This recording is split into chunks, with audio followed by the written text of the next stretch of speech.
পাক রব্বুল আলামিন যাকে গোটা পৃথিবীর নেতা হিসেবে আল্লাহ তাআলা কবুল করেছেন। সুবহানাল্লাহ। সম্মানিত মুসল্লিগণ, আজকে একটি পবিত্র দিনে আমরা উপস্থিত হয়েছি, সেটি হলো জিলহজ মাস শুরু হয়ে গিয়েছে। হাজিরা আল্লাহ পাক রব্বুল আলামিনের নিদর্শনের জন্য, হজ করার জন্য কাবা শরীফে আল্লাহ তাআলা রব্বুল আলামিনের এই ঘরকে খোদাবন্দি করার জন্য ইব্রাহিম আলাইহিস সালাতু ওয়াস সালামের স্মৃতি বিজড়িত স্থান, সেখানে যাওয়ার জন্য হাজিরা তৈরি হচ্ছে, অনেকেই চলে গিয়েছে আলহামদুলিল্লাহ। তবে প্রতি বছর আল্লাহ তাআলা রব্বুল আলামিন এই ঘরের প্রতি মানুষের মনকে বেশি বেশি আকৃষ্ট করে দিচ্ছেন। আলহামদুলিল্লাহ আলহামদুলিল্লাহ। এটা ইব্রাহিম আলাইহিস সালাতু ওয়াস সালামের একান্ত দোয়া। ইব্রাহিম আলাইহিস সালাতু ওয়াস সালাম তিনি যখন তার ছোট্ট শিশু ইসমাইল আলাইহিস সালাতু ওয়াস সালাম এবং তার মা হাজরা আলাইহিস সালাতু ওয়াস সালামকে তিনি যখন এই মক্কার এই জায়গায় রেখে চলে আসতেছিলেন, ইব্রাহিম আলাইহিস সালাতু ওয়াস সালাম, হজের ইতিহাস একটি বড় একটি ইতিহাস। এই ইতিহাস মানুষকে আল্লাহমুখী করে, এই ইতিহাস মানুষকে আল্লাহর নিদর্শনাবলী দেখায়, এই ইতিহাস মানুষকে আল্লাহর প্রতি বেশি তাওয়াক্কুল করতে শেখায়। সুবহানাল্লাহ। তিনি যখন চলে আসতেছেন, হযরত আলাইহিস সালাতু ওয়াস সালাম ডাক দিলেন যে, আমার স্বামী, তুমি আমাকে এমন একটা জায়গায় রেখে যাচ্ছ যে জায়গায় না আছে ঘর, না আছে বাড়ি, না আছে পানি, না আছে গাছ। এই মরুভূমিতে তো কিছুই নাই। আমি আর আমার দুগ্ধপোষ্য এই শিশু এখানে আমরা কিভাবে বাঁচব? ইব্রাহিম আলাইহিস সালাতু ওয়াস সালাম কোনো কথা বলেন না, হাঁটা দিলেন, চলে আসতেছেন। হযরত আলাইহিস সালাতু ওয়াস সালাম আবার ডাক দিলেন যে, আমার স্বামী, আমাদেরকে ছেড়ে এখানে যাচ্ছ, এটা কি তোমার আদেশ নাকি ওই আল্লাহ তাআলার আদেশ? ইব্রাহিম আলাইহিস সালাতু ওয়াস সালাম কোনো কথা বলেন না। পরবর্তীতে তিনি আবার ডাকতে বললেন, আমার স্বামী, এইখানে যে আমাদেরকে রেখে যাচ্ছ, এটা কার জন্য তুমি রেখে যাচ্ছ? ইব্রাহিম আলাইহিস সালাতু ওয়াস সালাম বলেন, এটা আল্লাহর আদেশ। সুবহানাল্লাহ। হযরত আলাইহিস সালাতু ওয়াস সালাম তার ঈমানটা কেমন ছিল, নবীর স্ত্রীর ঈমানটা কেমন ছিল, তিনি একবারকে বললেন, ইযান লা ইউযায়্যিনুন আল্লাহ, যদি এটা আল্লাহর আদেশ হয়ে থাকে যে আল্লাহ তাআলা আমাদেরকে এখানে রেখে যেতে বলেছেন, তাহলে যে আল্লাহর প্রতি আমি ঈমান এনেছি, আমি এটা বিশ্বাস করি, আল্লাহ তাআলা আমাদেরকে অপমানিত করবেন না। আপনি চিন্তা করেন, আপনার বাড়িতে সব কিছু আছে, এরপরও বাজার থেকে কোনো একটা কিছু আনতে বলেছে, যদি না আনেন এক বাক্যে বলবে যে তোমার ঘরে এসে কখনো শান্তি পাবে না। অথচ এমন একটা বিরান ভূমিতে তাকে রেখে যাচ্ছে যেখানে মৃত্যু অবধারিত, কেউ নাই। তার স্ত্রী বলতেছে যে এটা যদি আল্লাহর আদেশ হয়ে থাকে, তাহলে আল্লাহ তাআলা আমাদেরকে অপমানিত করবেন না। আমার মনে হয় যে আল্লাহ তাআলা আমাদেরকে একটা ব্যবস্থা করে দিবেন। সুবহানাল্লাহ। আল্লাহ তাআলা রব্বুল আলামিনের ইচ্ছা ছিল যে আল্লাহ তাআলা রব্বুল আলামিন ইব্রাহিম আলাইহিস সালাতু ওয়াস সালাম এবং তার পুত্র ইসমাঈল আলাইহিস সালাতু ওয়াস সালামকে দিয়ে আল্লাহ তাআলার ঘর কাবাকে পুনর্নির্মাণ করবেন। সুবহানাল্লাহ। কাবা যে জায়গায় বর্তমান অবস্থিত, পৃথিবীর এক প্রান্ত থেকে অন্য প্রান্ত, পূর্ব থেকে পশ্চিম, উত্তর থেকে দক্ষিণ, আপনি যদি গোটা পৃথিবী দেখেন, তাহলে যে জায়গায় কাবা অবস্থিত, এই কাবাটাকে আপনি যদি মাপ দেন, ফিতে দিয়ে মাপ দেন, তাহলে আপনি দেখবেন যে পুরো মধ্যখানে আল্লাহ তাআলা এই কাবাকে রেখেছেন। সুবহানাল্লাহ।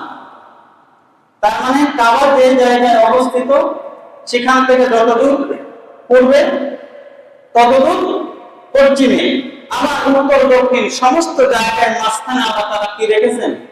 কাবাকে রেখেছেন। এটা শুধু পৃথিবীর মানুষ না, যারা চাঁদে গিয়েছে, চাঁদে যাওয়ার পরে তারা দেখেছে যে পৃথিবীর একটা জায়গা থেকে আলো জ্বলে, সেটা তারা গবেষণা করে দেখেছে, সেটা হলো কাবা। সুবহানাল্লাহ। এবং এই কাবার উপরেই বাইতুল মামুর অবস্থিত, যেখানে প্রতি অক্তে প্রতিনিয়ত এক এক অক্তে 70,000 ফেরেশতা সেখানে নামাজ পড়ে। ফেরেশতারা এই বাইতুল মামুরে, এই ফেরেশতারা একবার নামাজ পড়ার পরে কিয়ামত পর্যন্ত আল্লাহ তাআলা রব্বুল আলামিনের এই একবার যারা এই নামাজ পড়ে চলে যায়, তারা কিয়ামত পর্যন্ত চান্স পাবে। তাহলে কি পরিমাণ ফেরেশতা আল্লাহ তাআলা রব্বুল আলামিন তৈরি করেছে। সুবহানাল্লাহ। এবং এই জায়গাটা পুনর্নির্মাণ করার জন্য আল্লাহ পাক রব্বুল আলামিন বাছাই করলেন ইব্রাহিম আলাইহিস সালাতু ওয়াস সালামকে এবং ইসমাঈল আলাইহিস সালাতু ওয়াস সালামকে। ঘটনা আপনারা সকলেই জানেন। যে জায়গা থেকে তিনি চলে গেলেন ইব্রাহিম আলাইহিস সালাতু ওয়াস সালাম, এরপরে হযরত আলাইহিস সালাতু ওয়াস সালামের তার এই জায়গায় তিনি একা হয়ে গেলেন, দুগ্ধপোষ্য শিশু। তাকে নিয়ে কি করবেন? দুধ শুকিয়ে গেল, খাওয়ার কিছু নাই। এই যে মানুষ গিয়ে সাফা এবং মারওয়া যে জায়গায় সাই করে মানে দৌড়ানো, সাফা এবং মারওয়ায় হাজিরা যে জায়গায় দৌড়ায় 7 বার প্রদক্ষিণ করে, এই জায়গাটায় তিনি 7 বার এরকম দৌড়িয়েছিলেন। তিনি ভাবতেছিলেন দূর থেকে যেমন আমরা যদি রোডে দাঁড়িয়ে থাকি, দেখবেন যে প্রচন্ড রোদে দূরের পিচের উপরে দেখবেন যে পানি পানি দেখা যায়। মরুভূমিতেও আপনার কোনো কিছু নাই, আপনি যখন দেখবেন যে প্রচন্ড রোদ, দূরে দেখবেন যে পানি পানি দেখা যায়, কিন্তু আসলে কিন্তু পানি নয়। এই যে দৌড়ানো, এটা আল্লাহর কাছে এত পছন্দনীয় হয়েছে, আল্লাহ তাআলা রব্বুল আলামিন এটাকে হজের অন্তর্ভুক্ত করে দিয়েছেন। সুবহানাল্লাহ।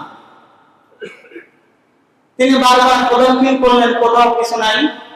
এরপরে আল্লাহ তাআলা রব্বুল আলামিন যে জায়গায় জমজম অবস্থিত ইসমাঈল আলাইহিস সালাম কাঁদতেছিলেন, তার পা থেকে তিনি পায়ের আঘাতে সেখান থেকে আল্লাহ তাআলা রব্বুল আলামিন ছোট্ট একটা পানির ফোয়ারা আল্লাহ তাআলা তৈরি করে দিলেন। এর থেকে বোঝা যায় যে পৃথিবীর কেউ যেটা দেখে না সেটা দেখেন কে? পৃথিবীর কেউ যেটা করতে পারে না সেটা করতে পারেন কে? আল্লাহ তাআলা। এই ফোয়ারা থেকে পানি সৃষ্টি হলো। হযরত আলাইহিস সালাতু ওয়াস সালাম এসে দেখেন যে পানি বের হচ্ছে। তিনি বলতেছিলেন জাম জাম, অর্থাৎ থামো থামো, মানে এত বেগে সেখান থেকে মরুভূমি থেকে পানি বের হচ্ছে, তিনি বলতেছিলেন যে থামো থামো, অর্থাৎ জাম জাম থামো। মুফাসসিরগণ বলেন যদি হযরত আলাইহিস সালাতু ওয়াস সালাম এই কথা না বলতেন, তাহলে গোটা সৌদি এলাকা, মক্কা এলাকা আল্লাহ তাআলা এটা দিয়ে এই জমজমের নদী বইয়ে দিতেন। সুবহানাল্লাহ। এই বাড়ি তিনি দিয়ে সেটাকে আটকালেন। এই পানি দেখে পাখি আসলো, পাখি দেখে বিভিন্ন গোত্র আসলো। সর্বপ্রথম যে গোত্রে সেখানে আসলো তার নাম হলো বনু যুলহুম গোত্র। এই গোত্রে ইসমাঈল আলাইহিস সালাম বিবাহ করেছিলেন। তারা এসে বলল যে এখানে তো পানি পাওয়া গেছে, আমরা এখানে থাকতে চাই। ইসমাঈল আলাইহিস সালাম এবং তার মা ওখানে আর কেউ নাই। হযরত আলাইহিস সালাম বললেন যে ঠিক আছে, এখানে থাকতে পারো, কিন্তু এই পানি যে সত্ত্বাধিকারী, এই পানি কিন্তু কর্তৃত্ব এবং নেতৃত্ব কাউকে দেওয়া হবে না, এই পানির দায়িত্ব আমাদের। এবং ইসমাঈল আলাইহিস সালাম যখন বড় হলেন, তিনি এই বনু যুলহুম গোত্রে বিবাহ করলেন। সেই থেকে আজ পর্যন্ত, এখনো পর্যন্ত এই বনু যুলহুম গোত্রের বংশধররাই এটাকে এখনো নিয়ন্ত্রণ করতেছে। সুবহানাল্লাহ।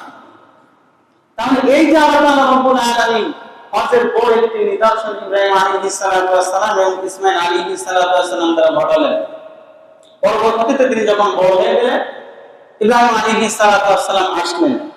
আসার পরে আল্লাহ তাআলা রব্বুল আলামিন তাদের দ্বারা কাবাকে পুনর্নির্মাণ করলেন। সুবহানাল্লাহ। এইভাবে যখন তিনি চলে যাচ্ছিলেন, এই স্ত্রী এবং সন্তানকে ছেড়ে চলে যাচ্ছিলেন, ইব্রাহিম আলাইহিস সালাম তখন আল্লাহর কাছে দোয়া করেছিলেন যে আল্লাহ, আমি আমার সন্তানকে স্ত্রীদেরকে এখানে রেখে যাচ্ছি, আমি দোয়া করতেছি আল্লাহ এদেরকে তুমি নামাজি বানাইও। সুবহানাল্লাহ পড়েন। ইব্রাহিম আলাইহিস সালাম একবারের জন্য বলে না এরা খাবে কি, এরা করবে কি, এরা বাঁচবে কি নিয়ে, আগামীতে কত সম্পদ এদের হবে, একবারের জন্য বলেন নাই। তিনি বললেন আল্লাহ এখানে আমি এদেরকে রেখে যাচ্ছি, এরা যেন নামাজি হয়। কি হয়? নামাজি হয়। এজন্য যখন আমরা কুরবানি দিই তাহলে আমরা কি করি? কথা বলেন। নামাজ পড়ি। কি করি? যখন ঈদুল ফিতরে আমরা উপস্থিত হই সর্বপ্রথমে আমরা কি করি? নামাজ পড়ি। এজন্য নামাজের গুরুত্ব সব থেকে বেশি। রাসূল কারীম সাল্লাল্লাহু আলাইহি ওয়াসাল্লাম এই নামাজকে প্রতিষ্ঠা করার জন্য তিনি তার দান মোবারক শহীদ করেছেন। তিনি তার জীবনের শেষ সময়ে তিনি যখন অসুস্থ, তার স্ত্রী তার মাথা মুছে দিচ্ছেন, প্রচন্ড জ্বর, এমন অবস্থায় তিনি মসজিদে যেতে পারেন না। এমন অবস্থায় তিনি তার স্ত্রীদেরকে বলছেন যে আমার দরজার সামনে থেকে একটু পর্দাটা সরিয়ে দাও, মসজিদে নববী দেখা যাচ্ছে। তিনি দেখলেন আবু বকর নামাজে। তিনি বললেন যে এই দৃশ্য দেখার জন্যই আমি অপেক্ষা করতেছিলাম, যে আমার মনে হচ্ছে যে আমার দায়িত্ব আমি পালন করেছি। সুবহানাল্লাহ। এই নামাজ রাসূল কারীম সাল্লাল্লাহু আলাইহি ওয়াসাল্লাম যখন মারা যাবেন তার আগেই বলতেছিলেন আসসালাত আসসালাত ওয়া মা আতাল ঈমান, নামাজ নামাজ এবং তোমাদের দায় দাসদের ব্যাপারে তোমরা সতর্ক। তাহলে এই যে আল্লাহ তাআলা রব্বুল আলামিন এত বড় একটি ঘটনা আল্লাহ তাআলা ঘটালেন, এটা আল্লাহ তাআলা রব্বুল আলামিন পরিকল্পনা ছিল যে এই দুইজনকে দিয়েই আমি আমার কাবা নির্মাণ করব। যেভাবে উপস্থিত হয়ে মানুষ এত কিছু নিদর্শন দেখে, এত কিছু নিদর্শন দেখে, ইব্রাহিম আলাইহিস সালাতু ওয়াস সালামের সেখানে পদচিহ্ন, যে পাথরের উপরে তিনি কাজ করেছেন ওঠে তার পদচিহ্ন এখনো রয়েছে, বিভিন্ন জায়গায় এখনো পর্যন্ত অনেক নিদর্শন রয়েছে। এরপরেও মানুষ বুঝে না যে আল্লাহ তাআলা রব্বুল আলামিন ইব্রাহিম আলাইহিস সালাতু ওয়াস সালামকে কি জন্য এই দুনিয়াতে প্রেরণ করেছেন। এইজন্য কুরবানির বড় একটি বিষয় হলো ইব্রাহিম আলাইহিস সালাতু ওয়াস সালাম। কাবা যখন নির্মাণ হয়ে গেল তিনি ঘোষণা দিলেন, আল্লাহ তাআলা রব্বুল আলামিন ঘোষণা দিতে বললেন যে ইব্রাহিম ঘোষণা দাও। ইব্রাহিম আলাইহিস সালাম বলেছিলেন যে আল্লাহ কাকে ঘোষণা দেব, এখানে তো কেউ নাই। আল্লাহ তাআলা বলেছিলেন তোমার ঘোষণা দেওয়ার দায়িত্ব আর তোমার কণ্ঠ পৌঁছে দেওয়ার দায়িত্ব আমি আল্লাহ তাআলা। তিনি ঘোষণা দিয়েছিলেন, সেই ঘোষণা যার যার কানে পৌঁছাবে এই ব্যক্তি জীবনে একবারের জন্য ওইখানে উপস্থিত হওয়ার জন্য তার মনটা উদ্গ্রীব থাকবে। আল্লাহ তাআলা আমাদের সকলকে জানো জীবনে একবার হলেও বাইতুল্লাহ যাওয়ার আল্লাহ তাআলা তৌফিক দান করেন। আমি গত জুমায় বলেছিলাম এটার জন্য মেহনত করতে হবে। যেমন এবছর আপনারা জানেন লিবিয়া থেকে একজন হাজী, এটা এবছর পত্র পত্রিকা এসেছে, লিবিয়া থেকে একজন হাজী সে হজ করার জন্য এয়ারপোর্টে গিয়েছে। এয়ারপোর্টে যাওয়ার পরে লিবিয়া এই মানুষটিকে চেক করেছে, যারা কর্তব্যরত ছিল এয়ারপোর্টের দায়িত্বে যারা আছে চেক করেছে, করার পরে বলতেছে যে আপনার পাসপোর্ট এবং আপনার কিছু সমস্যা আছে, আপনাকে সিকিউরিটির জন্য একটু দেরি করতে হবে। তিনি বলতেছেন যে আমার হজের ফ্লাইট তো চলে যাবে, তা বলতেছে যে না আমরা যাইতে দিব না। তিনি চোখের পানি ছেড়ে দিয়েছেন, দিয়ে ওই সময় আল্লাহর কাছে বলছেন যে আল্লাহ আমি এত কষ্ট করে তোমার ঘরে যাওয়ার জন্য আমি এসেছি, আর আমাকে ছাড়া প্লেন চলে যাবে এই দৃশ্য আমার পোষায় না। তিনি তার ভাষ্য অনুযায়ী, এটা আপনার পত্রপত্রিকায় দেখবেন যে এসেছে, তার মুখে দাড়ি নাই, পরনে লম্বা জোব্বা নাই, সাধারণ একজন মানুষ।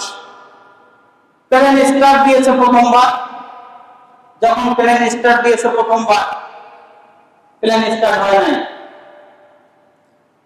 সাধারণত এরকম ঘটনা হয় না যে প্লেন স্টার্ট দিয়েছে, প্লেন স্টার্ট হবে না, দ্বিতীয়বার আবার প্লেন স্টার্ট দিয়েছে, প্লেন স্টার্ট হয় নাই। তখন ওই জায়গায় যারা হাজি ছিল তখন বর্ণনা করে বলতেছে যে একজন হাজি কম আছে। তখন যে পাইলট সে বলতেছে আমার মনে হচ্ছে আমি যদি আরো একবার স্টার্ট দিই যান্ত্রিক ত্রুটির কারণে আমরা যেতে পারবো না, ওই হাজিকে আগে আনো। ওই ব্যক্তিকে যখন প্লেন উঠানো হলো আল্লাহি এরপরেই প্লেন স্টার্ট হয়েছে। সুবহানাল্লাহ। এজন্য আল্লাহর ঘরে যাওয়ার জন্য মেহনত করতে হবে এবং আল্লাহর কাছে চাইতে হবে।